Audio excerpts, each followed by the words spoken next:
चहेता लोग, हम लोग सभी यहाँ एकत्रित हुए हैं, साइकिल चला कर आ रहे हैं। और हम लोग का मकसद है कि जो समाजवादी पार्टी जितना अच्छा काम किया है वैसा काम शायद पिछले 50 सालों से कोई पार्टी नहीं की है।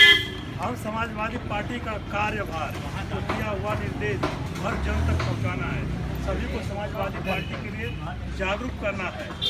और ये काम हमारा जब नया नौजवान मुख्यमंत्री जो देश को चला रहा है, तो हम नौजवानों से अपील करेंगे कि समाजवादी का चोला पहनकर हर चीज़, हर उनकी काम किया हुआ निर्देश जनता तक पहुंचाएं और ज़्यादा से ज़्यादा जनमत हम लोग एकत्रित करें।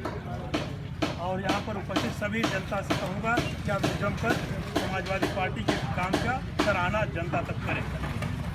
समाजवादी पार्टी मुलायम सिंह यादव, मुलायम सिंह यादव, अखिलेश यादव, मनोज सिंह काका, समाजवादी पार्टी।